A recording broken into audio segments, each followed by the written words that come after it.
And welcome to In-Game Chat for Saturday, September 27th, 2014. This is Season 8, Episode 39. I'm Scott. I'm James. I'm Dennis. And I'm Nathan. No RJ tonight. He's in Atlanta for a convention thing, but he'll be back with us. He'll be back with us next weekend. Nate, of course, is back with us this weekend. You weren't here last week, were you? No, you weren't. I was in chat, though, most of the show. Yeah, that's right. I remember you being in chat. So he is here. If you'd like to get in touch with us and talk to Nate and talk to the rest of us, our phone number is 334-272-9228. Check out ingamechat.net for all the links to get in touch with us. You can find us on Twitter at ingamechat as well as over on Facebook. You can email us, everyone, at ingamechat.net, and we are streaming the cam right now through Twitch. Head over to twitch.tv, look for In-Game Chat, and you'll find us there, and you can join us in the chat room live while we broadcast. So, welcome to the show. It's been, let me go ahead and go with Dennis. What have you been playing? Nothing new. I've just Binding of Isaac, Kingdom Loathing, played some Crawl. They had an update recently, but aside from that, that's been it. Okay. On to Destiny. I was about to say, I know what the three of you've been playing. Right, really. I mean, I was going to say it's been kind of a roller coaster of emotions for there, because it was like, hey, Destiny added something that, hey, this is actually pretty fun. We like this. And then you formed the Untouchable Trio and then they patched up and we said, this is horrible. This is wrong. Right. They're really killing us. Then they released more patch notes and we're like, all right, they're getting it right again. Yeah. So, but yeah, we're going to start with Destiny talk. We really feel like last week we didn't get near enough time to really talk about it, and of course the time that we put in it since means that we've got even more to say about it. Stay still, microphone. And the time that Bungie's put into it since, as a matter of fact, is actually much more important. The things that they've done in the first few weeks trying to manage an online game with a long-term plan and a pretty uncomfortable community. Right. I agree. Now we got a little email. Squish is now following us on Twitch. Oh, good. Yeah, that's good because we've been doing a lot of stuff with Squish lately in Destiny. But yeah, it was like we got done with the show and last week, and we went on. I think it was Yumi and Squish that did the heroic like a week ago, wasn't it? A week ago, in the lifespan of Destiny, actually feels like an enormously long time. But yeah, I think it was then. It was when we banged our head against the wall, right, and finally got it done. Because we were only just high enough level to do the next level of the more difficult things that we wanted to do. So yeah, we were in that. For anybody that has been playing it or hasn't, there's a natural progression towards level 20 in the game, but then from 20 to 30 is a much more involved affair, and you're really trying to work yourself towards what in any other MMO would be considered end-game type of activities. And so that's really what we've been doing for the past week. Yeah. It's all about the gear after 22. It is, quite literally, all about the gear. It is the only way to progress in level and in content, is to get better gear. That's correct. And so we played Destiny on Saturday night. We did it again on Sunday, and then we did some on Monday. And then was it Tuesday? But was it Tuesday that they did the Queen stuff?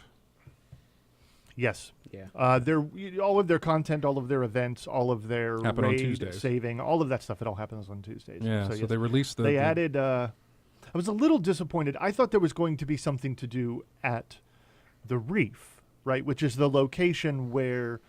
two cutscenes play. Yeah, the Queen of the Awoken and the guy literally named Queen's brother. I believe in the script or in the text or something. That's where they sit, and that's where they tell you the two things they tell you in the story. And you were we were going to have a little bit to do with it because it is still a selectable destination. It's just totally empty. And I thought we were going to get to actually go there, but instead she sends an emissary to the thing, to your city. And so there's an awful lot of stuff to do for them, which it's been very interesting for a lot of people. There is an awful lot of animosity. There's an awful lot of sort of anger. There's a lot of fighting about what is and isn't right for the game. This is the way it works in every type of online game that requires a community to feed it for a really long time. An online game that is merely shooter gameplay, arena, like if this game was only its multiplayer component, you really wouldn't have a lot of this. People who didn't enjoy it wouldn't play. People who do would really get into the groove. This is a much more difficult thing they're doing. They're trying to build a fairly holistic type of game that is closely related to MMOs, but is not itself an MMO. And we said really all the things that we didn't care for about the game in-game chat last week. But one of the things that we had noted, right, and I will make reference to the infamous now loot cave that we all did use. Not extensively because we would get bored, but we would go there and we would... I did it to kill time waiting on somebody. Well, it was a good spot to kill time. Or if I needed to get a public event thing and just sit there and wait for it. Right, because a public event would drop every 20 minutes or so. There was the nice little sort of conflict between the two factions that would boil over. There were good VIP patrol missions there, so it was a good way to get rep. It was just a place, it was a way station to sit for an awful lot of people. Yeah. When they removed it, and they did remove it, they had already planned out the solution for it. And I believe step one of the solution, they recognized that there was a real problem covering over a specific gap in how the loot and progression system worked. Yeah, because you guys we talked about this off the air during the week, it was basically you do a raid, you do the strike mission, and you maybe get one drop for one person that's kind of good. Right, maybe.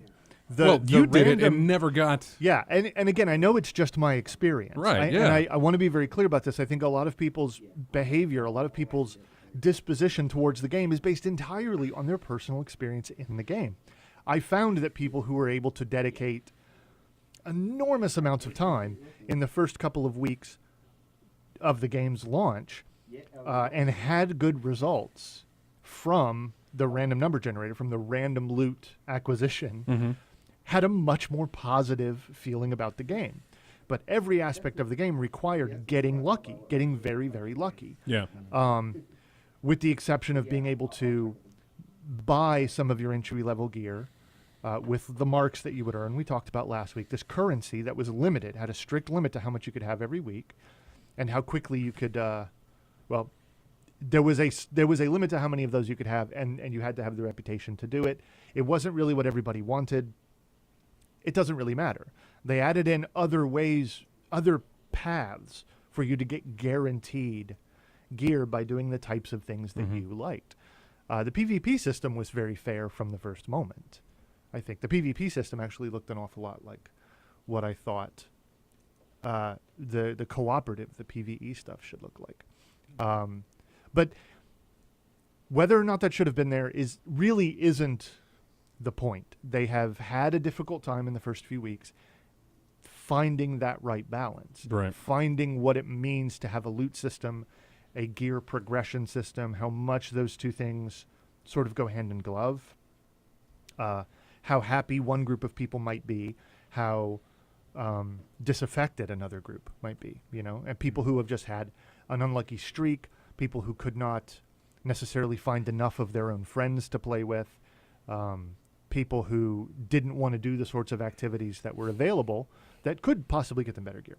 So it really was a very rough week. It was in a very negative place, but people were, they were making light of it, and they were using these exploits to try to fill those holes for whatever reason they had. That's what they were doing. It was... I know there are plenty of ways. There are tons of ways. It wasn't even my preferred way. I liked doing what's called split farming. I really like that. I like running patrols and like running around and getting chests and fighting the enemies and doing the bounties. That's something that I really liked, really liked to do. So, but whatever. Lots of people use the cave. Lots of people use the exploit while it was there. Doesn't matter. It was only really good for a very short span of time to get you from kind of entry level to up and walking around on your feet in terms of your character's, strength and gear and abilities. But a week makes an enormous amount of difference. Yeah. Because they essentially disabled the easy loot through the loot cave. They made some weird changes about giving you another path to have at least a couple of good pieces of gear with this Queen of the Reef event. Okay. And have now announced that they are absolutely on the ball. And this coming Tuesday, they have a patch which is the first real step to changing the distribution of loot in the game, so that when you get a legendary thing, there is no chance for it to turn into something very bad. It will always turn into something at least legendary. A rare thing will always turn into something at least rare. Okay, so it was very possible to get a legendary engram, which is like an unidentified object. Unidentified item, kind of like in Diablo. Very much like in Diablo. But it was not just possible, but very, very, very common for the legendary item to, when identified, turn into a rare or a green or something. Very disappointing.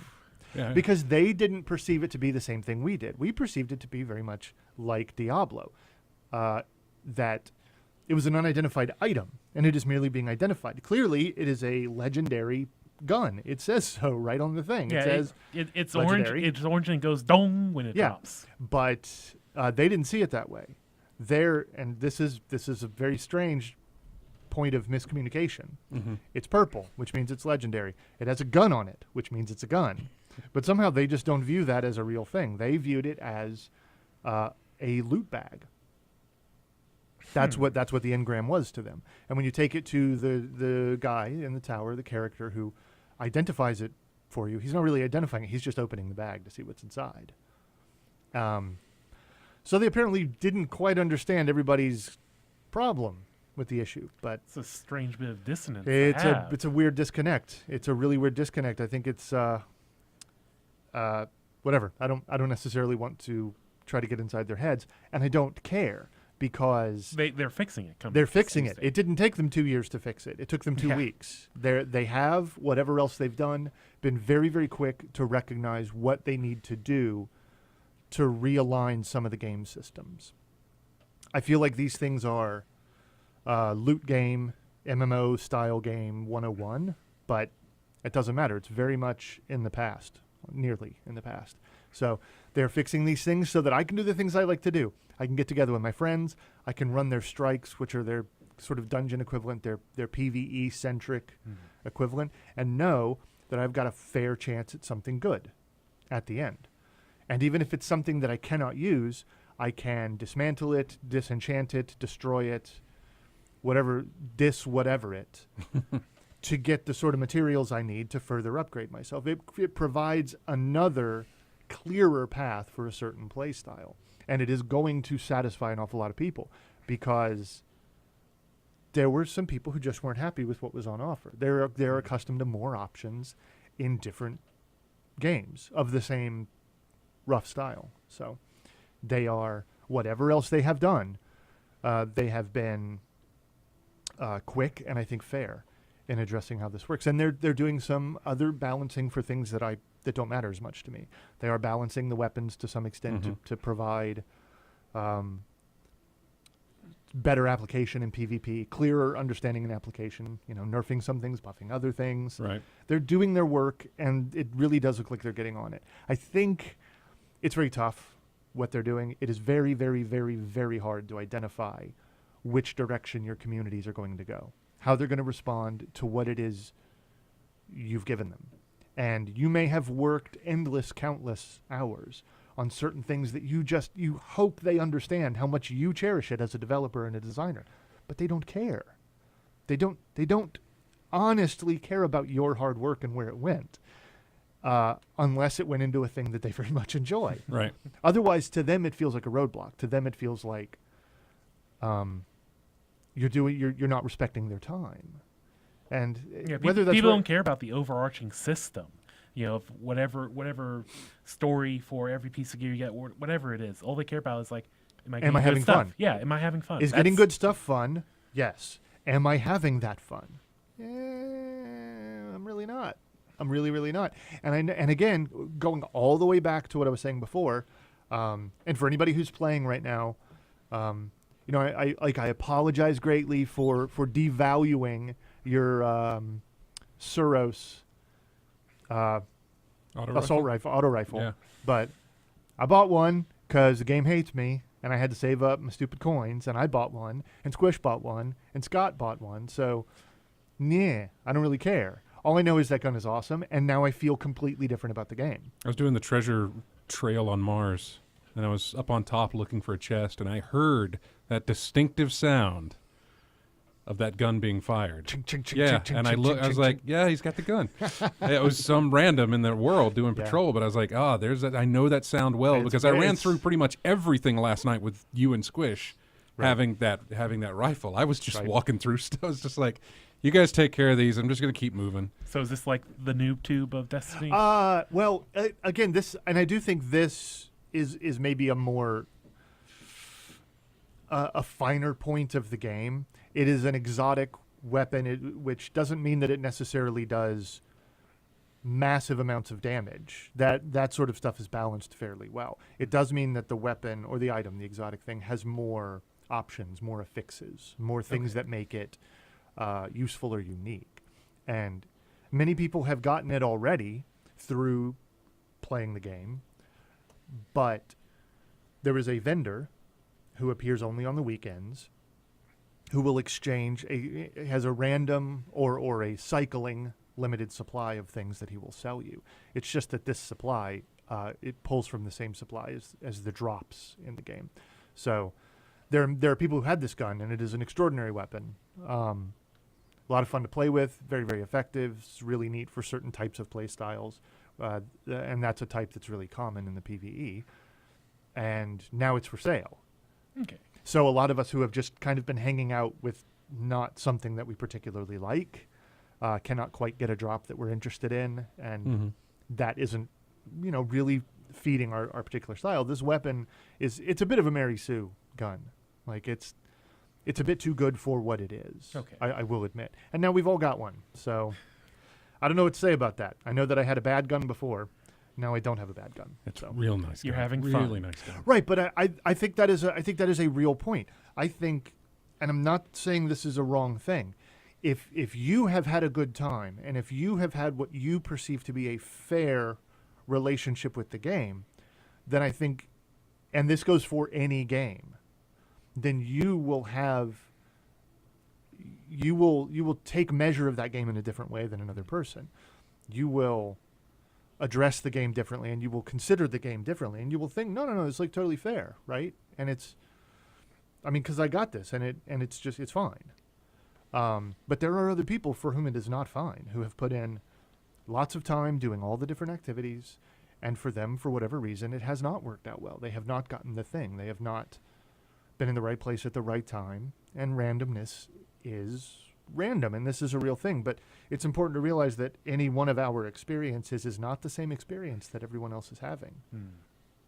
And I think that's been where a lot of the conflict is. Yeah. So regardless, I think it's also fair to point out that if it was fine, if it was perfectly fine, I don't think they'd be doing what they're doing. I think they recognize that the things that they're addressing are shortcomings. I don't think they're just knuckling under to, legions of crying children. I don't think that's what's happening. I think that they're recognizing that these are problems, big enough problems that it's worth addressing now. So, anyway, I think it's great. I think it's going to make life a lot nicer for more people who want to play the game continuously, which means there are going to be more people to play the game with continuously, which means the game goes from something that I maybe just I've had my time with and I want to trade it in and get rid of it, and I'm not interested in how it develops over the next 6 months, to something I am very much interested in seeing how it develops over the course of the next 6 months. But that's my assessment. Well, if it's going to last for 10 years, all the next games. Well, if they've got a 10-year plan, they can have a 10-year plan all they want to. Yeah. Blizzard had a 10-year plan, and that's gone. It's gone, but we should probably take a break before we talk about that. Yeah, we're going to take our first break of the hour. When we come back, we will have more in-game chat. Don't forget, coming up at the top of the hour, we're going to have an interview with Neat Snake, two guys from Neat Snake, Jason Erickson and Keith Talon, about a game that I saw at PAX. It was for the PAX 10. It's a free game. It's not free to play. It doesn't have in-game purchases or anything like that. You can play the whole thing free at their website if you go to Neat Snake. But we'll talk about that coming up at the top of the hour, and we'll have more in-game chat next. Here's music from Ghost Recon. We'll be back in just a moment.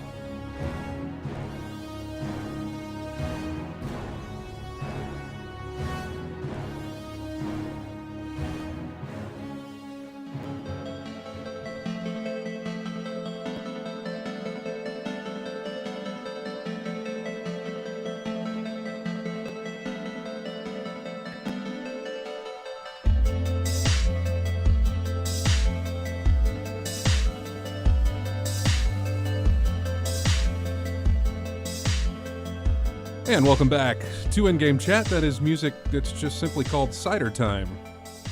I'm not sure what that's from. Somebody can tell us. Anyway, welcome back to the show. And we were going to take this segment. Don't forget, coming up at the top of the hour, we're going to have an interview with Neat Snake. It's a Digipin game. They go to school at Digipin in Seattle. And their game called Flickers is currently free to play. You can go and download it and play it now if you'd like. But we'll be talking with them coming up in the 7 o'clock hour, top of the hour there. That music was from Dust Force. Dust Force, okay. It's an indie game. Thanks. See, that's why that's why we don't like it when you're not here on weekends. Real quick, Jay, who called a few minutes ago, I asked the guys, and we don't know if you can transfer anything. I don't think you can. He wants to transfer stuff from his 360 to his Xbox One. Yeah, I believe so. Game saves you can't. Games you can't. I'm not exactly sure what you can make the transfer over to. You know, I really don't know. As far as I know, though, you can't do any of that. Yeah. If anyone in the Brain Trust has any idea, right? I'm sure they'll put it into the chat room.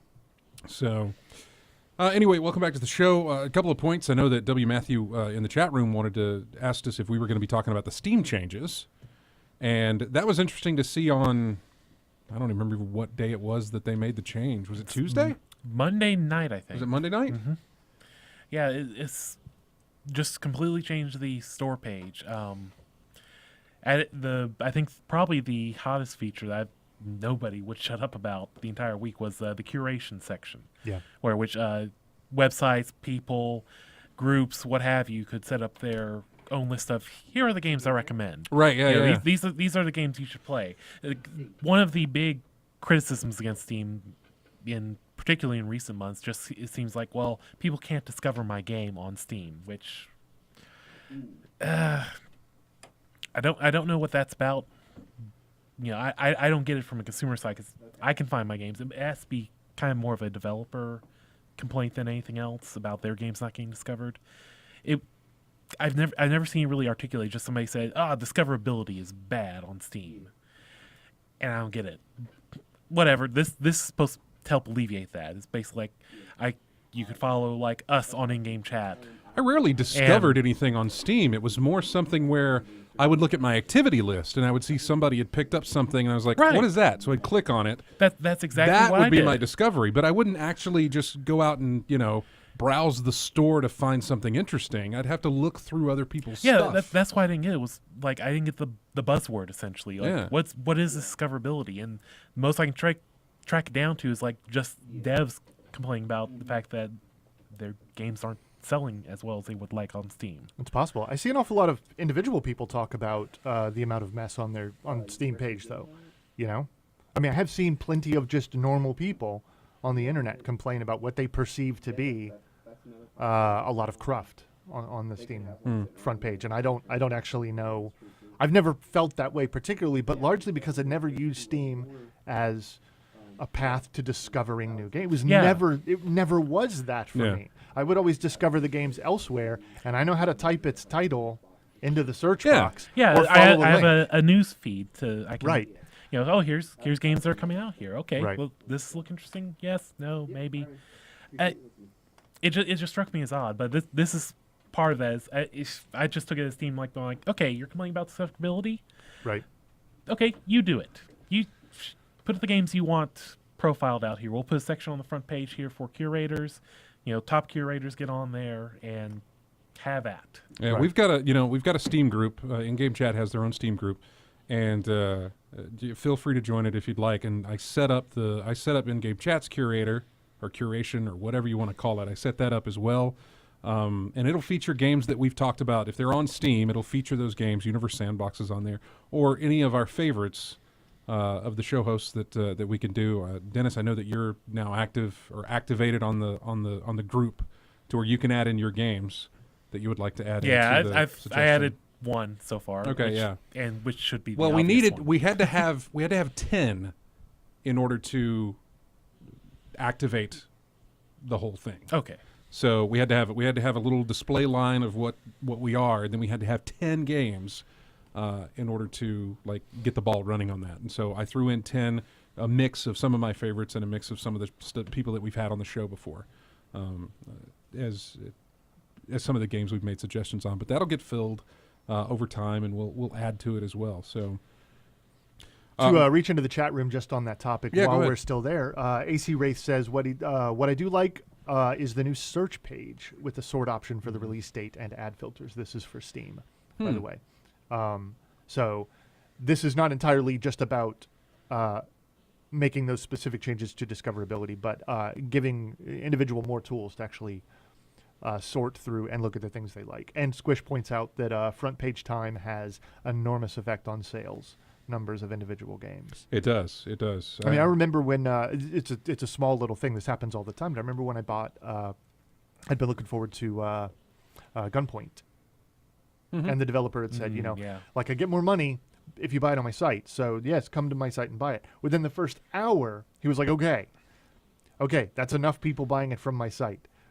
Please go buy it at Steam so that I'll get up into the top sellers list, because the volume that I will do there will be more money than the higher cut that I'll get out of a $10 game off of my own site. So that is actually true. The visibility, the front page visibility is a big deal. I just have never personally felt like I'm missing anything. Yeah, and this is personal. It's nothing I comprehend. I guess that's my dissonance from the public in general.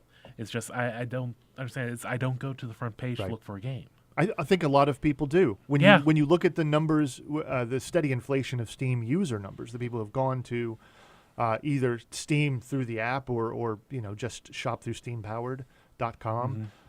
The growth of people that have used it is enormous, which means there's probably an enormous number of people who aren't using it the way that a lot of us have. People who have been using it for 10 years plus. So, I was just thinking one of the games we should add to our list, of course, is Wolfenstein: The New Order. That popped into my head only for the fact that it was one of those games that kind of flew under our radar until we played it, and it actually is very, very good. And it seems, I don't necessarily know that it's flying under the radar, but Shadow of Mordor got tons of fantastic reviews.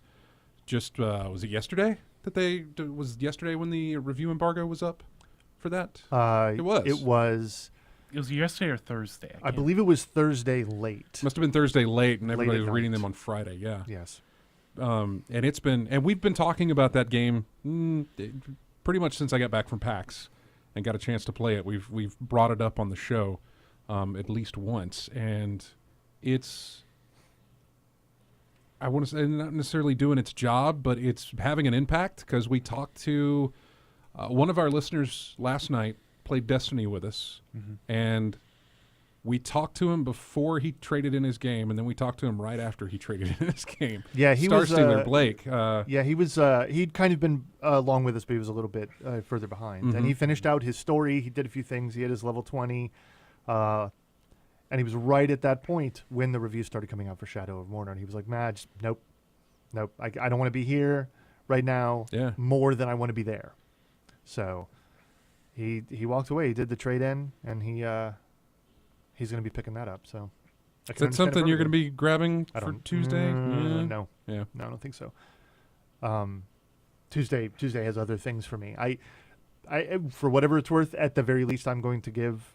I am, whether or not I am still hooked into the basic gameplay, the basic progression, and want to do all the things that are available.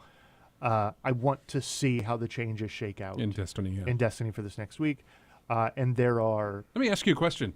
Were you, before they talked about what they were going to do, before that patch note came out on Friday? Yeah. Was I going to walk away before Tuesday? Tuesday? Were you done pretty much? No. Okay. I mean, I felt kind of done because I wasn't sure that I felt like they were addressing things. And that can put you in a weird sort of fugue state with a game.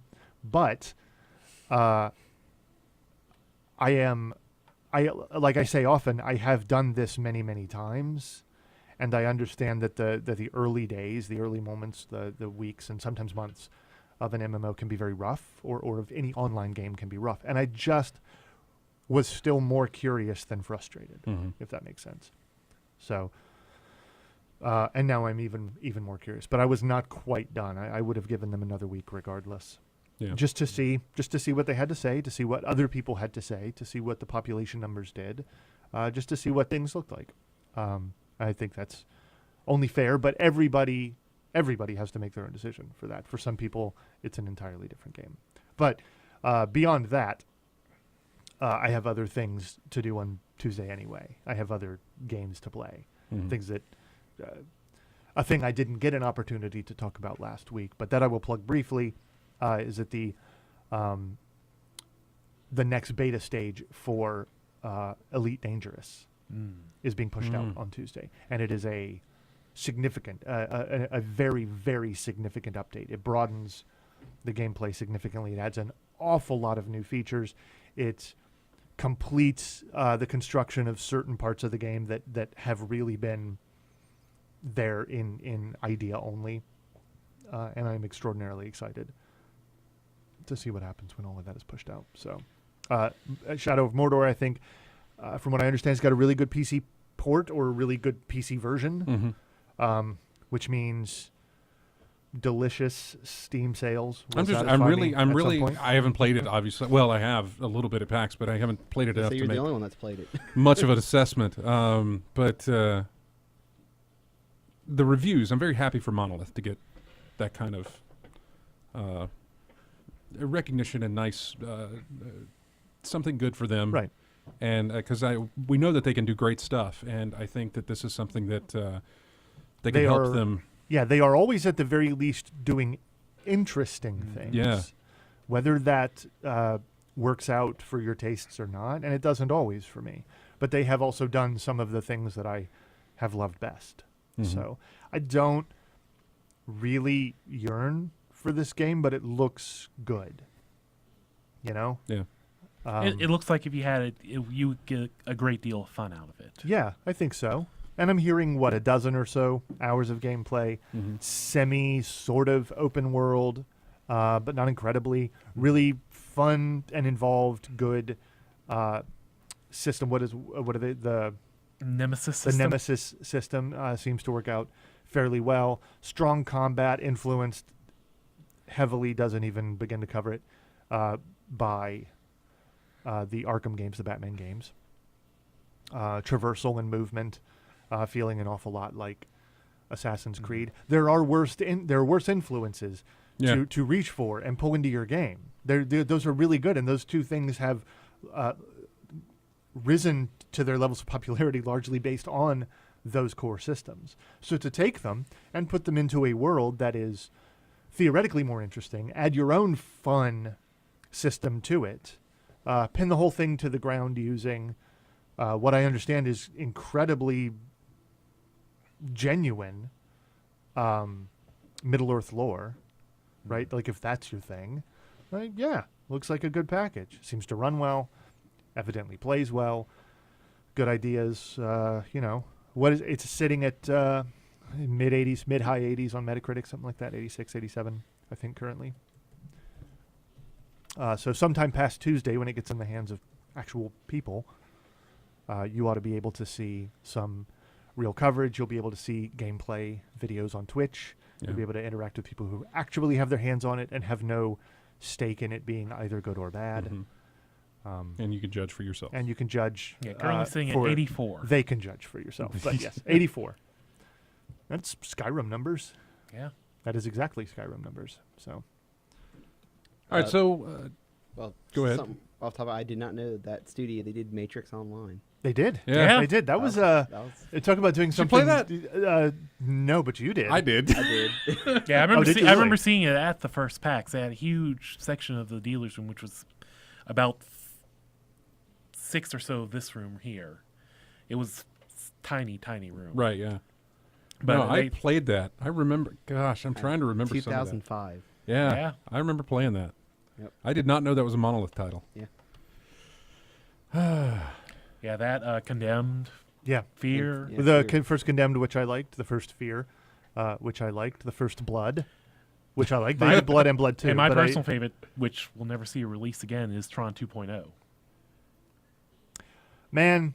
Yeah. Look, that was a great game. That game was such a good game. Astonishingly, embarrassingly good. Did you not remember that Monolith? I forgot about it. I totally forgot about it. Yeah. 2003. Still got my box to that. Yeah, that's a fantastic game. One of the first I ever played on a PC you built for me. It really needs a re-release. It does. It really needs to be it needs to be GOGified or something. That game GOGified. It needs to be on the Steam front page. Something, and it is still, because of the art style, because of its presentation, visually, it still kind of holds up. Technologically, it's a little bit weird, because all of the levels and everything were designed around rudimentary computing concepts, which didn't penetrate particularly deep, even into gaming circles that far back. Entire levels where you're inside of a CPU overclocking it. Levels where you're walking around inside of a PDA, because that's what it was. It was called, it was an old, like Springboard or some type of old PDA, long before smartphones, anything like that. It was really just a wonderful, lovely game. It was really, really fun. It's one of my all-time favorites. Yeah. They also made some of my. They really have made. Yeah, the First Blood was incredibly cool. No One Lives Forever. Yeah. Where's that? Because we're supposed to be seeing that maybe possibly show up somewhere as a re-release. Mm-hmm. Those were fantastic. Absolutely fantastic. And yeah, Tron. They did a bunch of good stuff. So another one of my favorites was Aliens vs Predator 2. I never played that one. I played the very, very first one. I played them both, which was bad for me. I had a hard time with that game. It was a very scary game. I didn't play either. But no, yeah, they've done a lot of good things. I doubt very seriously that Shadow of Mordor will be considered. It's not going to go into the pantheon of like your Tron 2.0s and your Nolfs. Right. Whatever his name happens to be from that game is no Kate Archer at all under any circumstances. So, moving on to something you brought up in the last segment was the Titan issue from Blizzard. Yeah, Project Titan. You're going to know more about this, I think, than.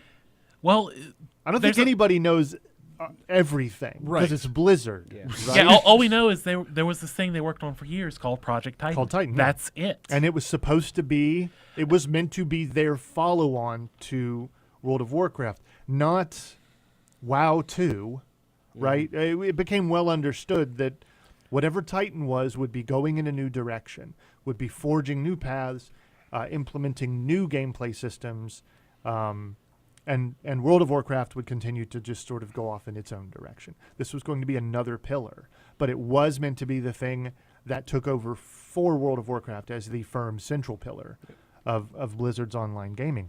And over time, we knew quite well that they were diverting more and more resources, an increasing number of resources, from World of Warcraft, which requires huge amounts of time and money to keep in development. At any point in time, they have enormous amounts of content, many expansion packs, all in the pipeline, ready to be developed and implemented, because it takes so long to do it.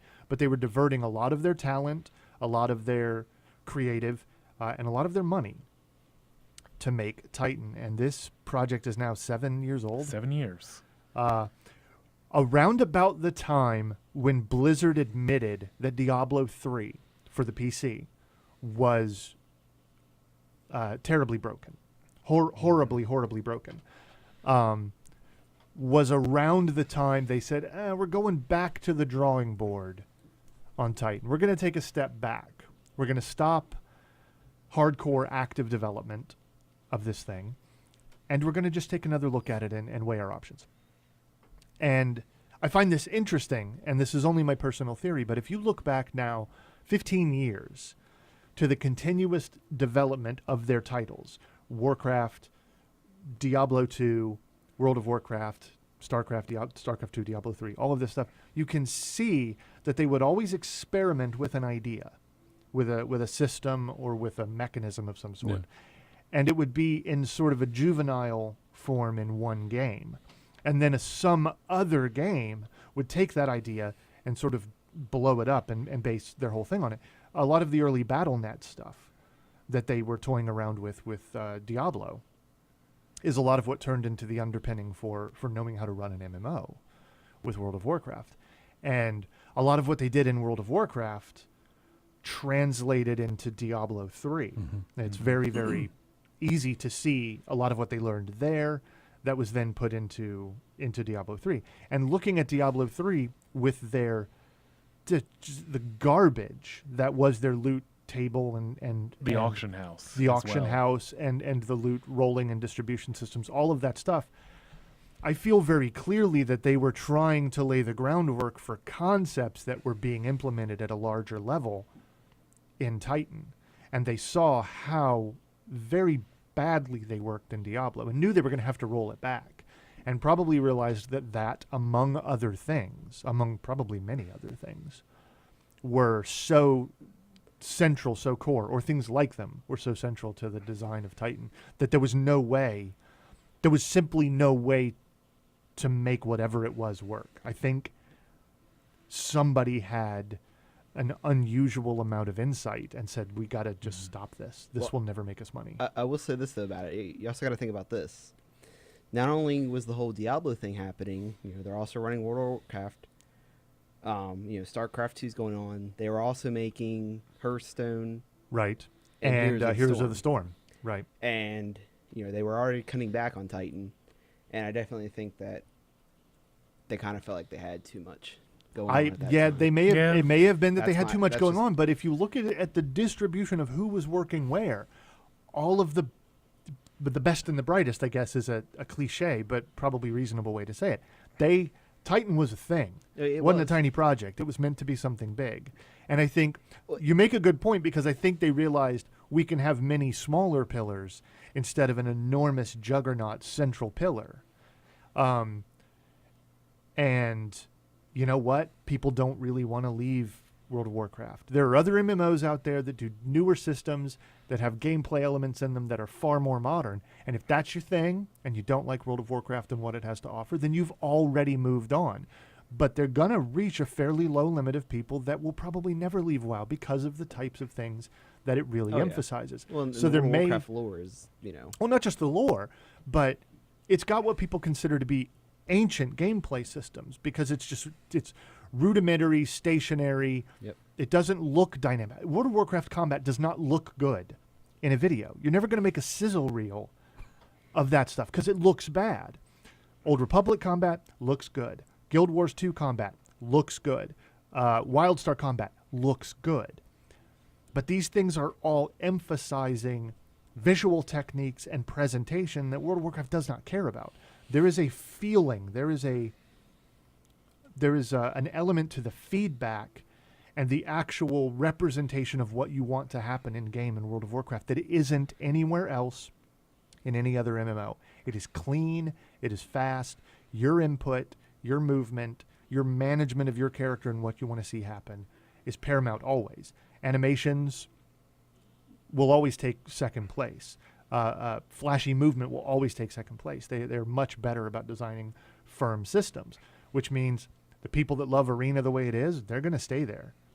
The people who like raiding at the level they do, they're going to stay there. They may have easy mode raids. They may have gimme epics. They may have a lot of things designed for the accessibility, but the really hardcore raider, the really hardcore PvPer, that's still a place he wants to be. No other option has presented itself. And I think they realized, you know what? We have those things you're talking about. They have Hearthstone, they have Heroes of the Storm, they have StarCraft, they have the newly unbelievably great Diablo 3, not just on the PC, but in a massively successful form on all of the consoles, and they still have World of Warcraft. Forget about it. Roll it back, take all that money, take all that time, reinvest, and don't be afraid. Don't be afraid to shelve a project that isn't going to work.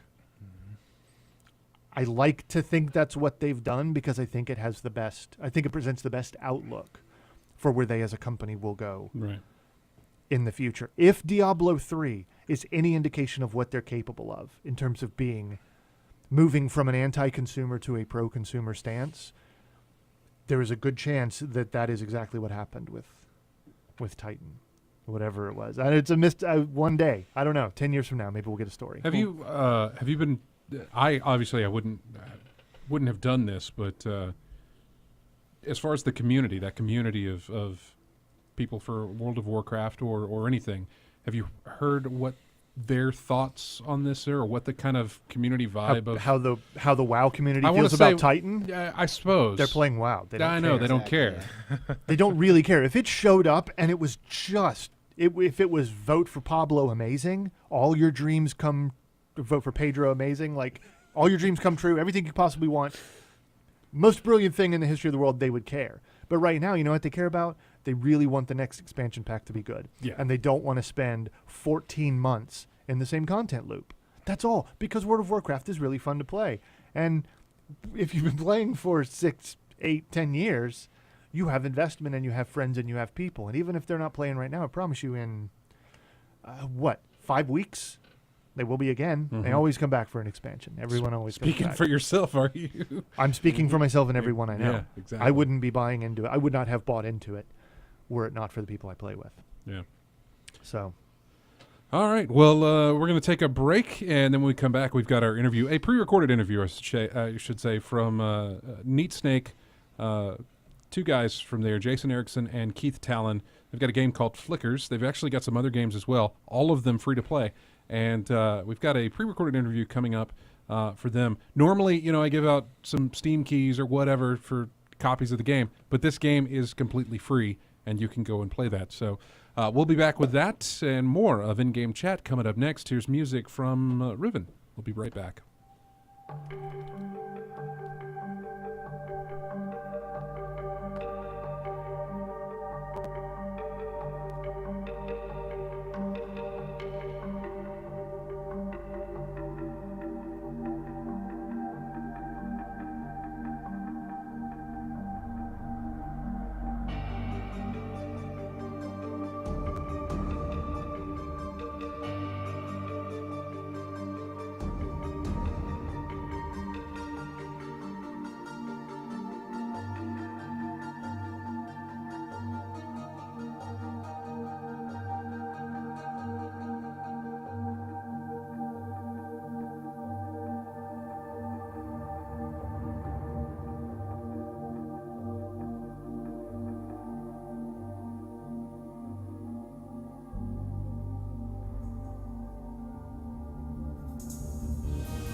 Back to In-Game Chat, going along with another interview from people that I met at PAX, and coming from the PAX 10 side of things.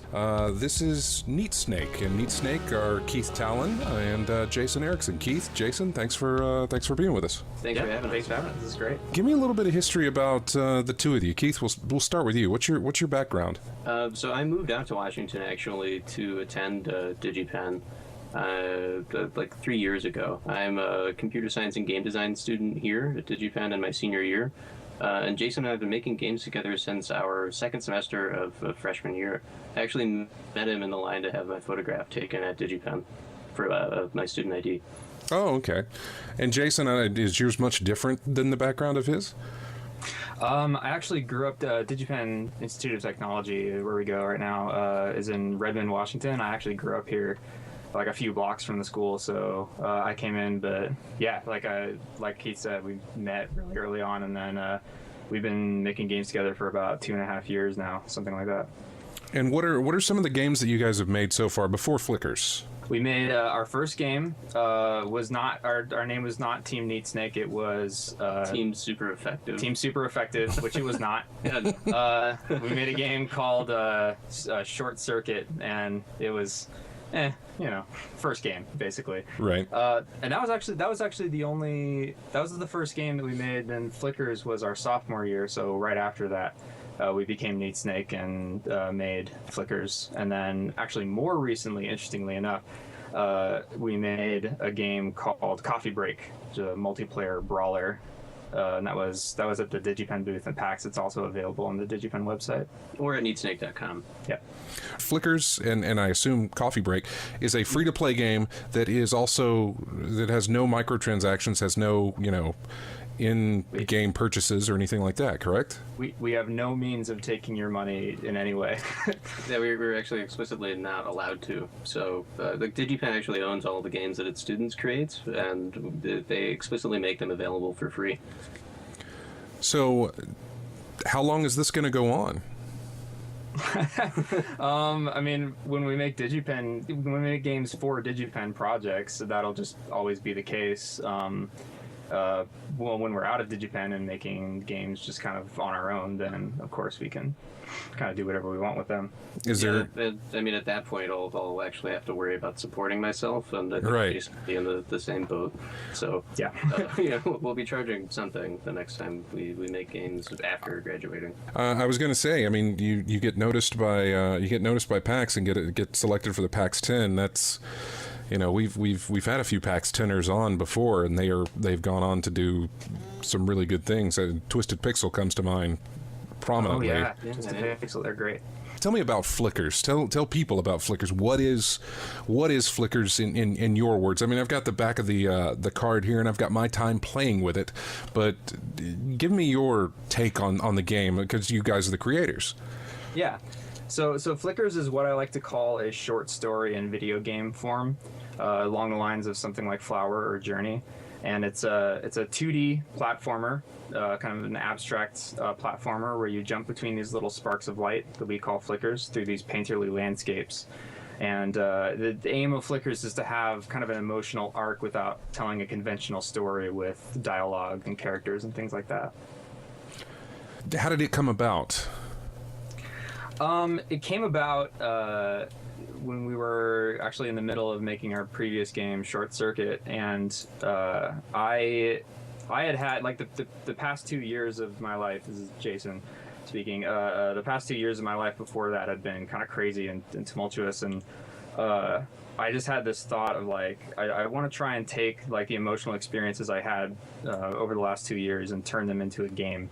And just mechanics and audio and video, and that's it. And that pitch went over real well with my teammates when I barged in the door and said, I want to make a game about me. Let's do it. But I coaxed them over to the idea eventually. There was a weird interim period where I was like, I don't know if I want to work with this guy. Yeah. It seems crazy. But the idea for me was that I wanted to create, like I said, this emotional arc, and I decided I just wanted to pull from my own experiences to create that game. And how anybody else wants to interpret is, that's totally up to them, but that's kind of where the idea came from originally. Yeah, I think your second pitch was a lot better than the first, and you came back, you had the Sunlock song Flickers, and you busted that out at the very beginning of it, and then kind of described experientially what you were going for and how excited you were about it. Yeah. And at that point I was like, okay, yeah, this actually sounds like a really cool game. And how long has Flickers been, I guess, finished? How long have you guys been finished with Flickers? I mean, we finished it for the purposes of school at the end of our sophomore year, and then we didn't consider it complete at that point. We wanted to polish it a little bit more and finalize it. So we set our own summer milestone of about 10 weeks over the summer between our sophomore and junior years, and then pretty much stopped working on it then. I mean, when we found out that we were going to be part of the PAX 10 a year after we finished the game, we did a little bit of work on it, remastering the sound and just tinkering with a couple of things. But we basically finished it a year before anything happened with it. Right. That was generally what I was going for, is like how old had the game been before it was brought into the PAX 10? So over a year old, I guess.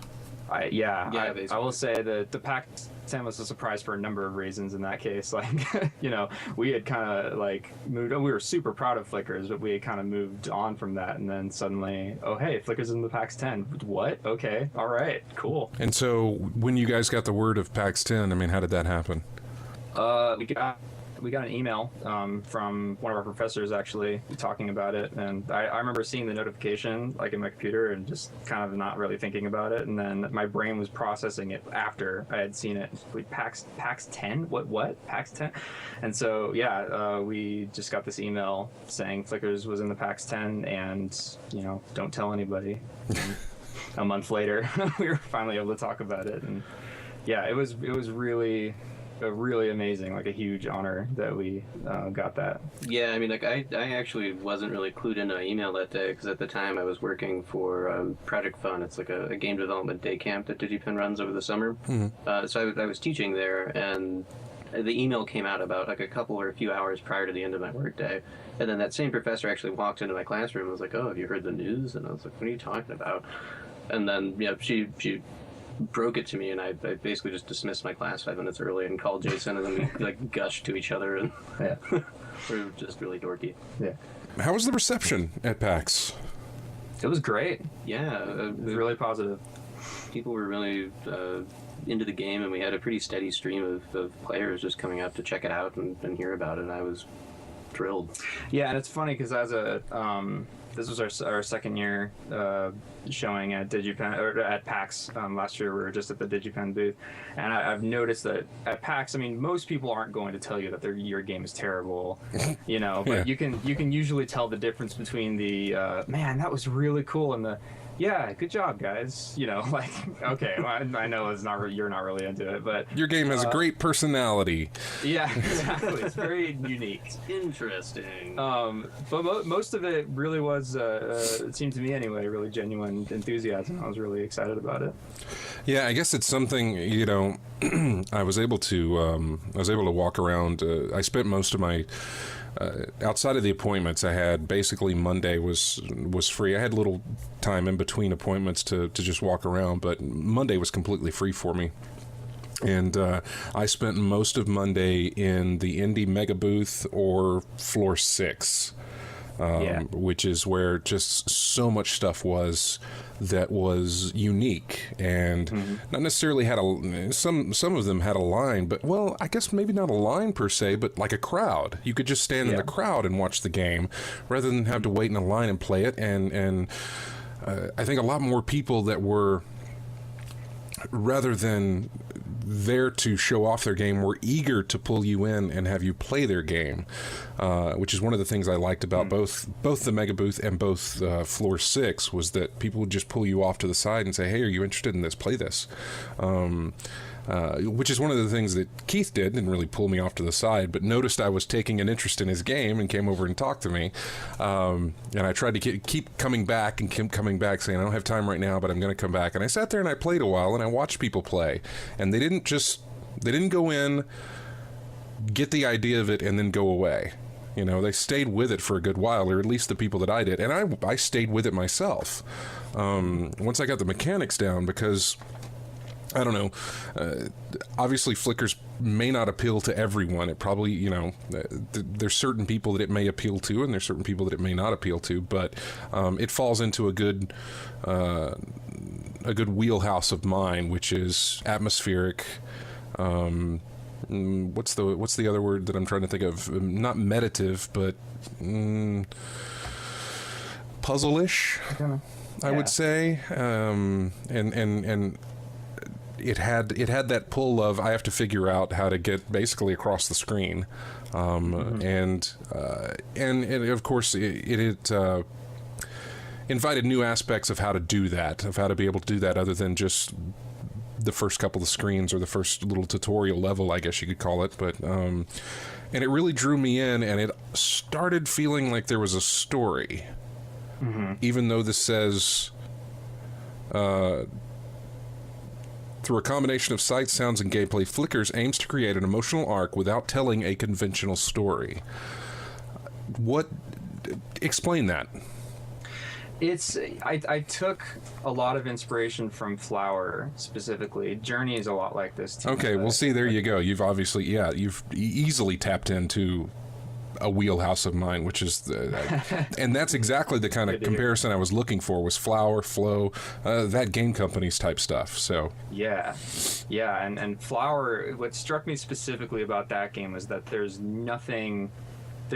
really nothing recognizable there as a character. You are Wind, like that's your character, and there's no plot per se, but you get the feeling, there are areas in the game where, okay, this is a really low, despondent, dark kind of time, and here I'm sort of rising up, and here's my big triumphant moments, and that was all just, you're just playing Wind in different environments. That was it.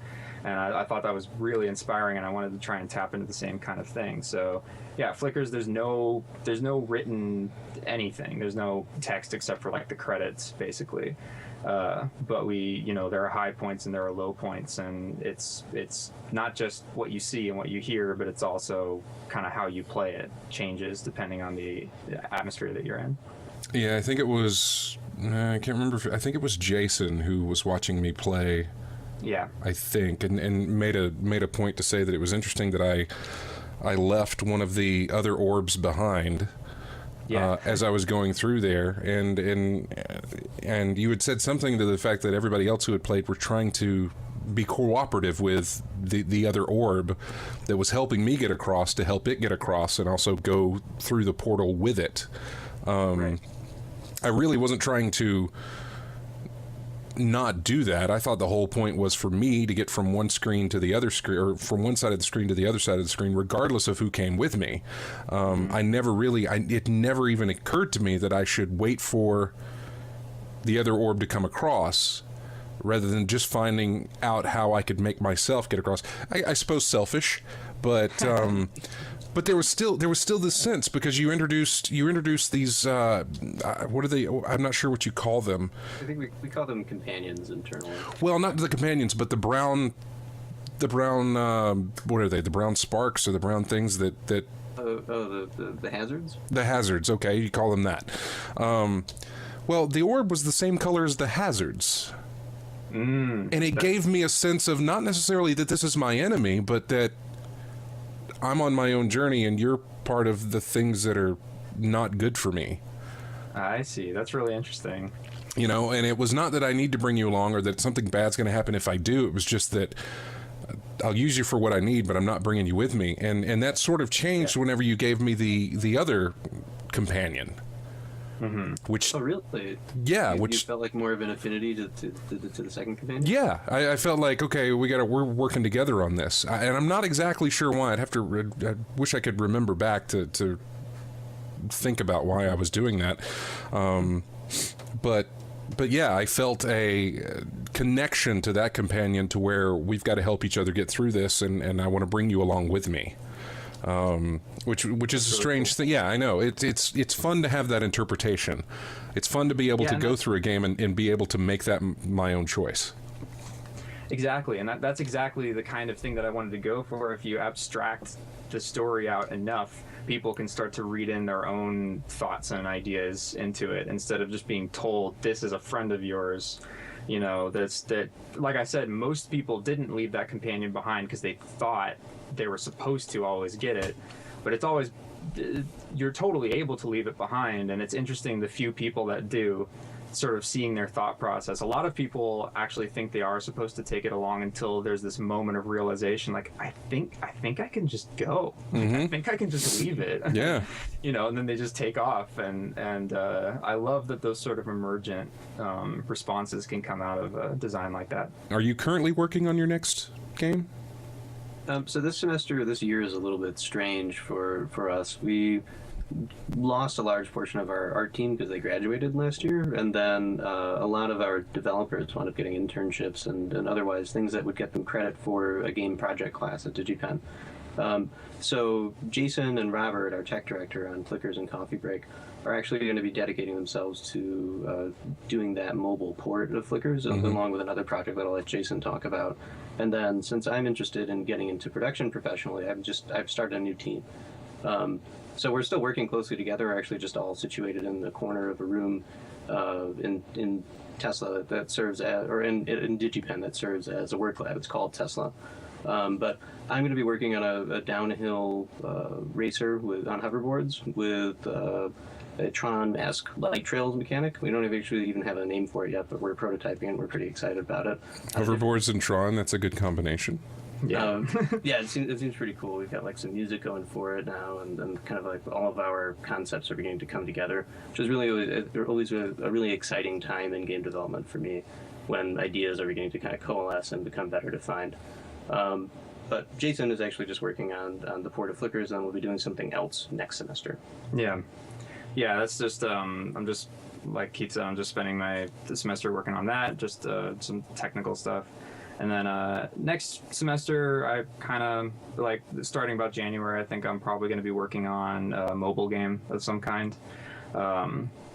It's kind of actually not very well defined yet, but I'm sure more will come of it. I think that'll be on neatsnake.com as I start working on it. And we're very, especially because we're a student team, we're super open about our process. So, you know, that's the kind of thing that we have an advantage, is that like we have a podcast that we unfortunately don't really update as regularly, but we last year we were trying to do it every week, and just were as open and transparent about our development process as possible, because we thought we're probably not going to be able to do this when we're professional, but right now we can just say, you know, whatever. And we have no NDAs, and I think, like, as somebody who spent a long period of my life wanting to get more involved in game development and being interested in it, but not really knowing what it was really about or how to get involved, I always saw that transparency as something that would be really cool for people who are, like, I don't know, like younger versions of me. Well, that was going to be going into my next question. As early as you guys are in your careers and where you're at DigiPen, that sort of thing, what is the best advice you could give to people who listen to this at home or are aspiring? You know, we had a call a couple of weeks ago from a mother who called into our show and said that her son was completely into architectural engineering, but had suddenly changed his focus to game design, and she wanted to know if she should encourage him to keep doing that, and you know, we gave her the best advice that we could, and James on our show said that he absolutely should go through with that, because even if he never makes it to game design, he'll learn coding, and coding is a valuable tool to have. But what advice do you give to people who want to make this their career? Yeah. I think what's really cool is that we're living at a time right now where there are so many awesome tools available to you that, you know, if you can just find something that you can use to make anything, like depending on what side of game development. Like if I was talking to that kid who was previously interested in architectural engineering, my first thought would be, go find a game with an awesome level editor, like Halo has a really cool level editor. Forge is good. Yeah, or something along those lines. Portal 2 has a really awesome level editor. Yeah, their engine editor is awesome. You could always get into the camera as well, but I think that's a little bit harder to break into. Portal 2's editor would actually be a really good choice for 3D. The first foray into it. And for somebody who just all they know is, I want to make games, I want to do something about making games, you know, do something like Game Maker. That's a perfectly valid, really cool tool that you can use to sort of find a tutorial, walk through it, you know, learn how to make a, you know, asteroids game or whatever the tutorial says, and then slowly start to piece it together. And I think not only is that a really cool thing just to do, like just to go through that creative process, but I think the more you just kind of wade in and start working on it, the more you'll start to learn what it is that you like about it and what it is that you don't like, you know, things like that, just by getting the experience. Yeah, I mean, I think something else that people don't always understand is that there are many different kinds of game designers and many different fields that kind of just get mashed together in that. For somebody who wanted to get involved in game design or game development, I think I'd encourage them to explore what that really means. So, like, are you into level design? Are you interested in math or writing code? Maybe you want to be a programmer, and just being involved in making games is enough. You know, I think it'd certainly be easier to get a job that way too, for sure. But I think just getting involved in whatever way that you could, or kind of exploring all the different facets of it, you know, getting a 3D modeling program, playing around in that, getting some of the free versions of popular game editors, Unity, Unreal 4. You can do a lot with the just kits that you can get for free, and just start tinkering with what it's like to lay out a level or to design something. And something else that people could do is look for popular modding communities, and then and just do something. I mean, even if you know nothing about anything, you can maybe make like icons or like some really basic textures or something, and then in the process of doing that, you're collaborating with people who have this diverse array of different pieces of knowledge that you can kind of just find out a little bit about and find out more about if you're more interested in it. I think that's what I would recommend. Also, I don't want to plug DigiPen too much, but there is a day camp or here where there are 2-week sessions. It's Project Fun. It was what I worked at last summer, and you can go there and learn at least a little bit at a high level about various aspects of game development, from the art to the design to the coding. So something like that, if it exists close enough to you, would also be good. Well, guys, I appreciate you being on the show with us tonight. Do you guys, most of the time the people we talk to don't have time. We're either talking about the game that they just released or something like that, and they don't have time to play anything else. Do you guys get much time to play other games? And if you have, what's been the highlight of what you've played recently? You know what I've been playing recently is I found my old Game Boy Advance, which I have not turned on in 4 years, and I turned it on and I without charging it, and I was able to run it for like 6 hours, and I played Metroid Fusion. Well, it worked. Yeah, it worked. Yeah, so from a charge like 2 years ago. Gear, and it broke like I don't even know when, like a year or two after I stopped using it. Yeah, so I played through Metroid Fusion again because I love that game. Yeah, that's what I've been playing. For me, I had a little bit of time over the summer between like when classes and work ended and when we were gearing up for PAX, where I just marathoned Rogue Legacy and did like almost every achievement that you can do in that game, except for the one where you have to like get through the game in some crazy minuscule amount of lives. I also have been playing the latest Walking Dead the game, the Telltale one. Oh yeah, and which is really cool. I think they do a really good job with storytelling. I got Destiny, and I've been tinkering with that. Although I think that is the case for a lot of people. Yeah, that's what I was doing just before I came to do this interview. Actually, yeah. So that's been interesting. And I'm really excited for Hyper Light Drifter, which I kickstarted, and I think they're going to let me play a version of it towards the end of this month, and that'll be awesome. Oh, also Crawl. Playing a lot of Crawl. Crawl, yeah, we did that after a show one time. We played Crawl and Speedrunners were our two games to play multiplayer with. So, but yeah, well, guys, thank you so much for being on the show, and thank you so much for taking the time, and congratulations on Flickers and the attention that it's gotten and the attention that it's going to bring to you guys. All the best to you, and I hope we get to talk to you again soon about your next projects. Thank you so much. Yeah, that would be great. Thanks. Thank you. And we'll be back with more of In-Game Chat right after this.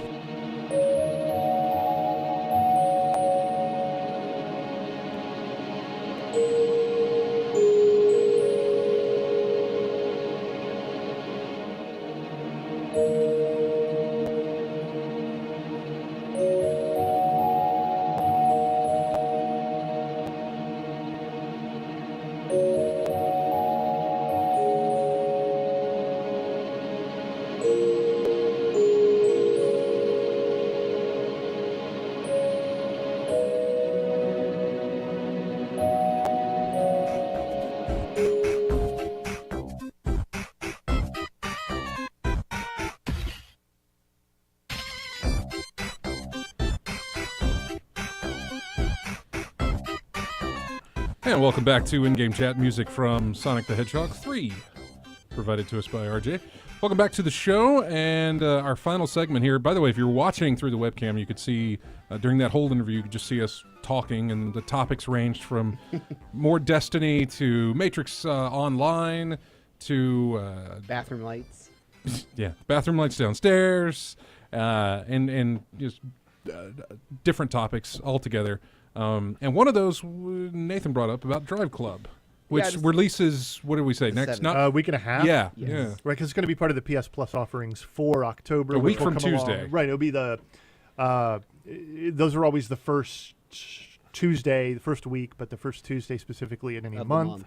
Yes. So it's kind of going to fall at a bad spot since the first is not until Wednesday. Yes. So.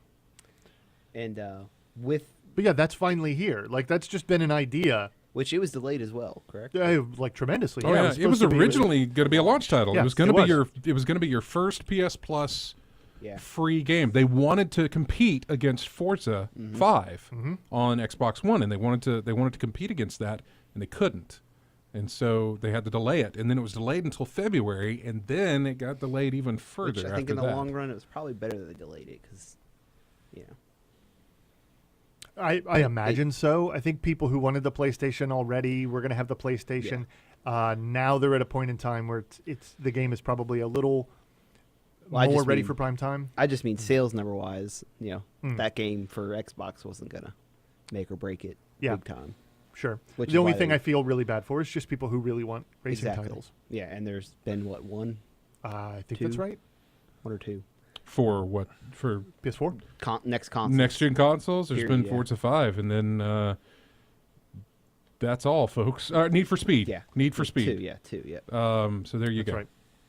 But yeah, so with this, for PlayStation Plus members, you are going to get 11 tracks, 10 cars, and every game mode. Every game mode, 11 tracks, 10 cars. Yes. If you get the full retail version, which is what? Proper retail price? $60. $60. You get 55 tracks, 50 cars, and all 50 tour events. 50 tour events? Yes. What are the tour events? I believe that's like, so we get modes that no one else will have exclusive, but not specific events? Is that how they're breaking it down? I believe the events work like, you know how in other countries, how they'll take the city and turn it into like stuff like that. Yeah. Interesting. And, then I would want to understand what they specifically, how they're actually breaking this stuff down. Is this being... And I mean, I haven't followed it. I've known forever, I'm getting something on PS Plus, fine. I'll get it when I'll get it when it shows up. But I don't care enough to actually follow it as a title. Now that it's imminent, I'm just very curious whether... What are you missing out? And are they treating this... Is the PS Plus version a separate version?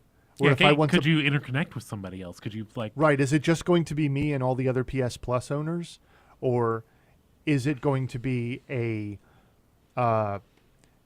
limited shareware type version, a demo type version as compares to the full retail version? And am I going to be frustrated by my ability to try to play with other people? Should I want to do that? And one more thing, to upgrade to a full version, it's $50. So you get $10 off, basically.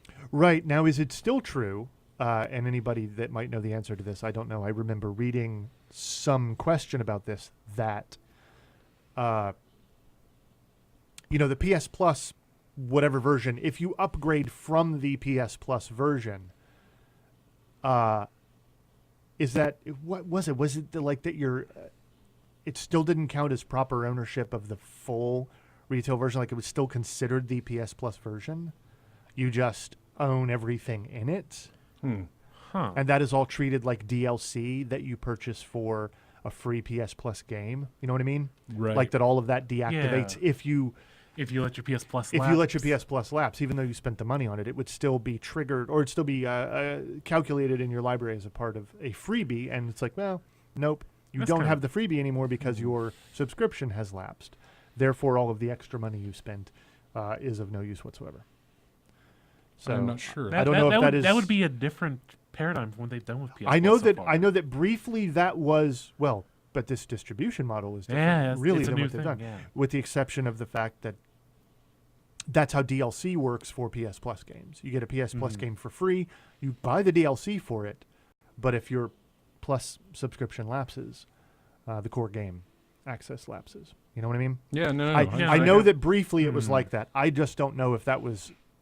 addressed and changed or not. I've never concerned myself with it because I've never really seen myself dropping PS Plus. Yeah, right. It's never been an issue. Right. So all I know is... I mean, on here it does say that something that's interesting is that any of the free DLC that comes with the full game, you get on the PlayStation Plus version as well. Okay. Yeah, like I said, I just know that this was a question mark at one point in time because that is how Plus games with DLC work. So... I am sure, I'm absolutely sure that's been addressed somewhere by Sony in the midterm. But whether to say there's no way we can work around that or no, it'll be fine because that would be horrible or whatever. I don't know if they've said. Do we know what else is being offered for free for I don't the month think of we've October? seen the October PS Plus stuff. have. I know that I haven't. I just found it on their Twitter. on PlayStation, they posted that you do get to keep the game if you bought it. And all of the extra stuff. Yes. That's good. That's really, really good. If your Plus expires. I figured somebody had bound to have that question. Yeah. Well, because it would be Tossed out there. maddening. Yeah. And nobody would really, I don't think, want to get it. Nobody would actually purchase it that way. Even with the $10 discount, it wouldn't be worth it. Mm-hmm. As more as another reason I wanted to bring it up, just to see what you guys thought of them doing it, like this, getting more games like this in the future, and other companies doing this to where you get A part good of chunk full of the game? Yeah. Do you think it hurts or helps or? I don't think there's anything wrong with the idea. I just don't. The fear that I think a lot of people would have is that this affects the design from day one. That they're looking at the game not as what they want to make, but how they can excise content and move it into separate arenas, the free arena and the paid arena. And that's, there's a suspicion that that's going to affect the game negatively from a design standpoint, but you can never know that. Exactly. And sure. it helps people like us just because we're not huge racing people, but we'll definitely play it, Yeah, absolutely. I know one of the things that came out that I kept kicking myself for, and it's been out for a week now, was the Forza Horizon 2. There's been a demo, which, that's something else that we talk about a lot. There's been a demo on Xbox Live for Xbox One for the longest time, and I keep forgetting to download it and play it, mainly because Destiny. But I keep forgetting to do that, and I've been wanting to because I've heard good things about the way it looks. And I've thought, well, I'd like to give it a try. I'm not much of a racer. I'm not much of a, and I'm not sure the type that Forza Horizon 2 is, but I'm more an arcade racer. Yeah, you're not necessarily a racing fan. Yeah, I'm not a GT maybe a guy. driving fan. Yeah, There is a difference. Need for Speed, loved Wipeout. Need for Speed and Burnout, of course, which I put in our whatever it's called, our curator for in-game chat. I put that in there. Just follow up on Drive Club. They have said it's not going to replace the selection of PS Plus games going up for free. Oh, I see. It's going to be in addition to... Really? So we're still getting two? Yes. 2 per platform. Yeah, okay. So three for the PS4.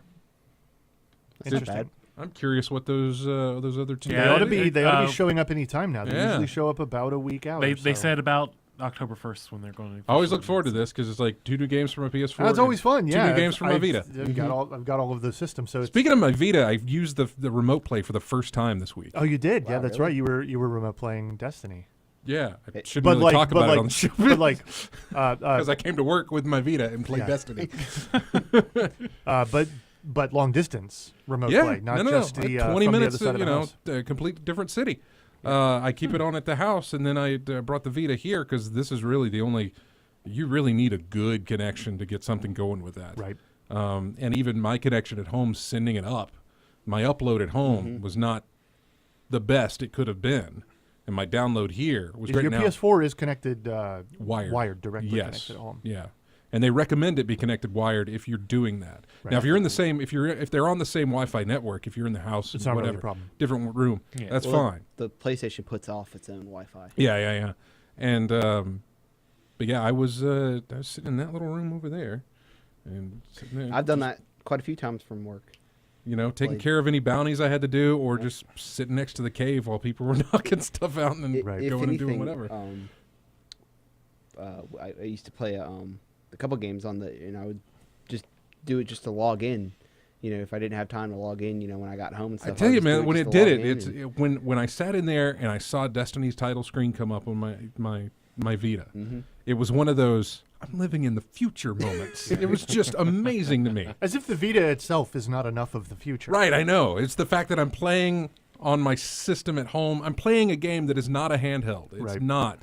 But the controls are configured for handheld. It's, they don't use the back touch screen. I don't know if you know. I don't know if you've tried this. You really What? should. Yeah, they actually set Play it up the pretty Destiny good. on the Vita. Oh no, I have not. Yeah. Controls are actually okay if you move the thumbstick forward like you're moving and hold down the directional button. That's a run. That's how Yes, you can run. because there's no L3, R3. Right. They gave the control pad something other than sit down, dance, and whatever. Because I don't need those things. And if you want to use your grenade, it's swipe up with your thumb on the screen. If you want to use your punch, it's swipe up with the other side. If you want to use your super, both. Okay. and then you can I mean, do I'm the sure thing. that's less than perfect, Yeah. but you probably will never be doing any kind of No. I hope not. tight timing exercise or anything on it. No. You're going to, I mean, it's for doing something like a loot cave, Mhm. you know? It's doing patrols. It's It's doing doing like some basic chest patrols or runs. chest runs or something Yeah. like that. So That's understandable. It's not for the Vault of Glass. It's not for the Nightfall Weekly Heroic. Well, I It know isn't- you've been bringing your whole system into work and playing on it. You Yep. should bring that. You should bring that in and also bring your Vita one day and just give it a try. Try it out Yeah, just to try see out, how it what goes. like. Yeah. It's very interesting that it can do that, and I've never really put it into consideration. I knew it always could, but I've never given it thought until there was something obviously that wanted to take my time away from Right. work to play games. But yeah, but that was fun. That was interesting, and it kind of opened the door for me to do other things with it as far as when that comes to just play pretty much anything else, especially all those little downloads I've got. Contrast and oh god, what is that? Fusion X2 or something? I can't remember what that's called. It's free. It's PS4 Plus or PS Plus on PS PS4. Plus PS4 freebie for the month of September, and I can't remember. It was Fusion X2 or something like that. It's sitting right next to my Destiny icon. I just haven't flipped over to do anything because Right. I haven't gone over that far. So yeah, as far as this week, I don't know if I'm going to get Shadow or not. The fact that it's always going to be there, the fact that it's not a multiplayer title, the fact that I'm not kind of needing, it's not got a community or an environment that needs to be there.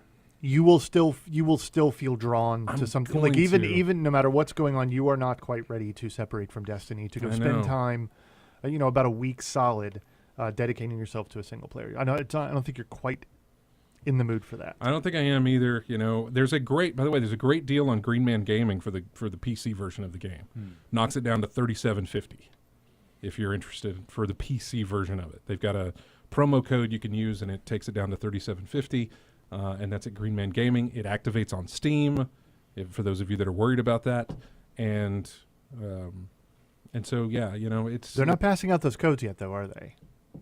Is that what I read? That if you do go that route, Green Man's not handing out codes until launch day for that. Oh, that's I'm not sure. I want to say I heard that. Don't quote me or pin me down on it, but I want to say that that's what they're doing for this particular title. It does happen sometimes. It does. It's not a big worry, but it's not like you're going to go. The only concern being that you're not going to get to preload it, because if you have the alternate, the optional Ultra HD texture pack, I believe the game is something like 37 gigabytes or something like that. Like it is a monstrous. That Ultra HD texture pack requires what, 6 gigs of VRAM? That's not exactly true. Okay. I was trying to read up on a lot of that today. Not that I'm necessarily concerned about it. It is an interesting discussion because they are offering apparently. We all know and have known for years that when a developer is making a game, they're obviously working with full-sized, full resolution, incredibly high quality assets that then have to be recompiled or pared down or reduced in size in some way to fit through the internet and onto a console or onto a lower spec PC. And one of the simplest things we've always felt they could do to make some of us feel better is just at the very least give me the textures that I know that you have. I know that you have better textures. You have development assets that are probably much better than what made it into the game. And every now and then you get something very much like that. And I believe what they're talking about here, that 6 gigabytes of VRAM is not for native 1080p rendering. They're talking about 1440? super sampling, Okay. or 1440 or 4K or something like that. That's really what they're talking about. If you want to do proper full-sized, uncompressed 4K textures, sure.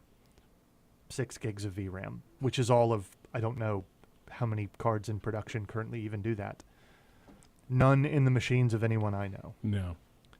So I have 3 on mine. You have 2 or 3 on your I have card? 2. I have 2 on mine. That's very sad. Yes, it is.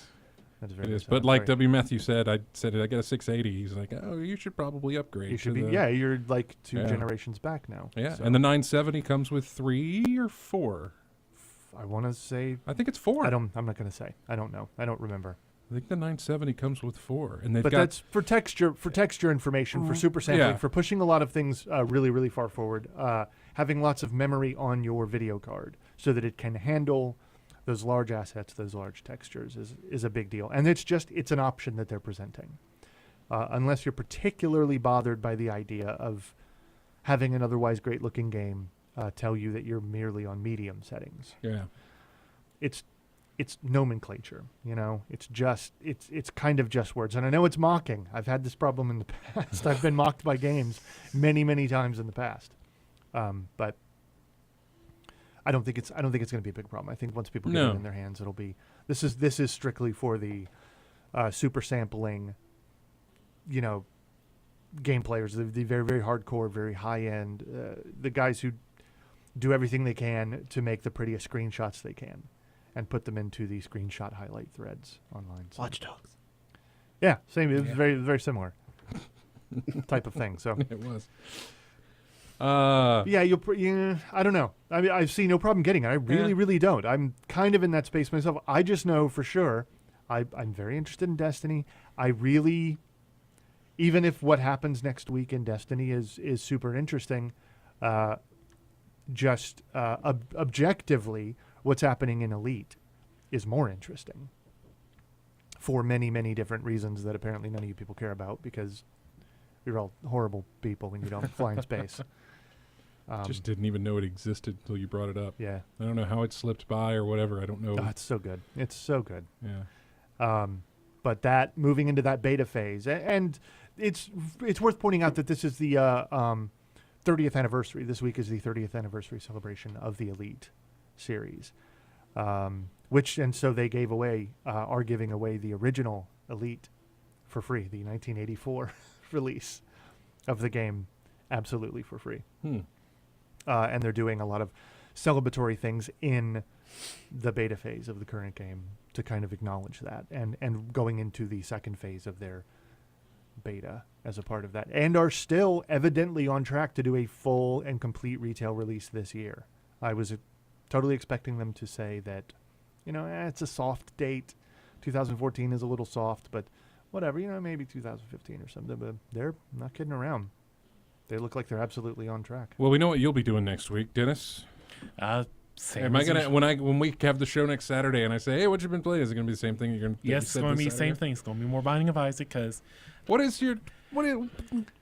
you trying to accomplish? I am trying to get the. I understand playing a game over and over again. I'm trying to get the final 2 achievements I'm missing before Rebirth comes out, which is when. When does Rebirth come out? November 4th. Okay.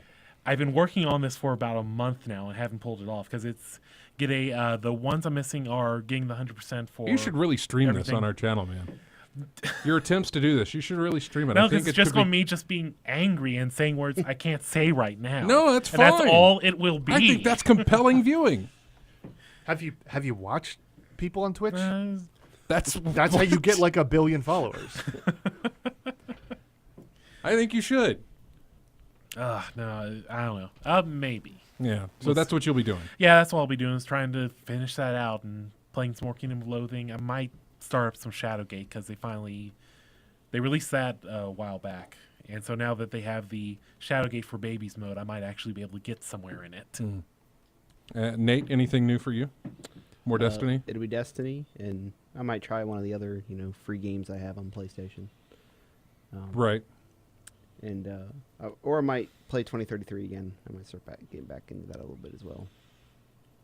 Battlefield? No, Metro. Oh, Metro. Yeah. I don't know why I said Battlefield. Because he picked up the Redux. Remember, he never played those. Yeah. That's right. I want to beat those as well. Did you ever start? Have you started any of them? Yeah. Okay, cool. 2033. I'm like an hour into it. So. Yeah. Awesome. Then Destiny came out. So I know.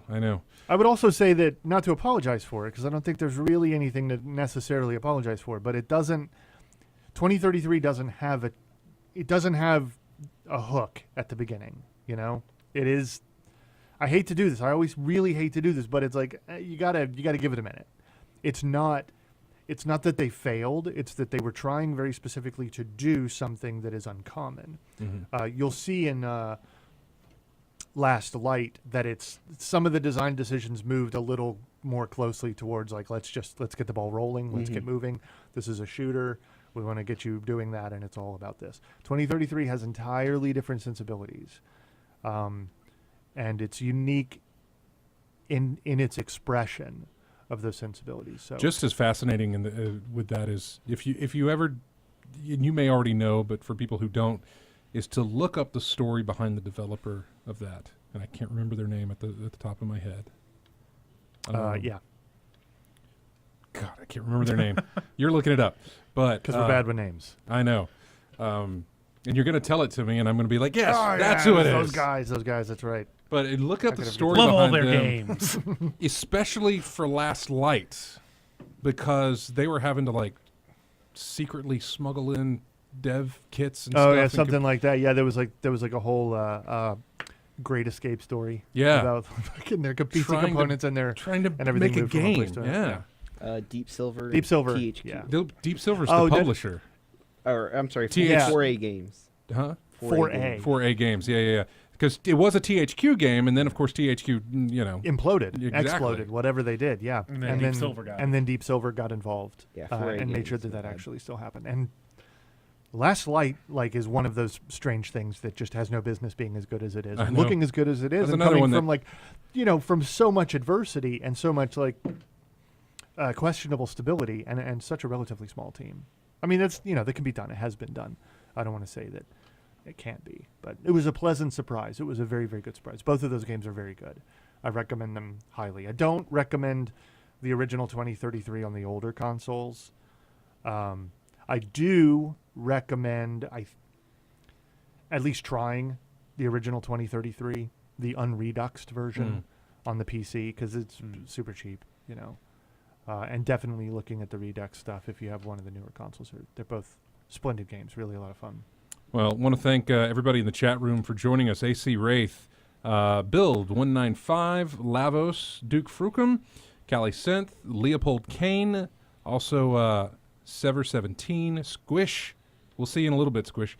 Stufu, Tactius 59, W Matthew, and Wolfie 2554. Thanks everybody, and everybody else who was in there earlier as well. Thanks everybody for joining us in the chat room, as well as everybody listening on the stream and on the radio. Thanks to everybody who grabs us each week from iTunes or however you get our show for later use. We really appreciate it.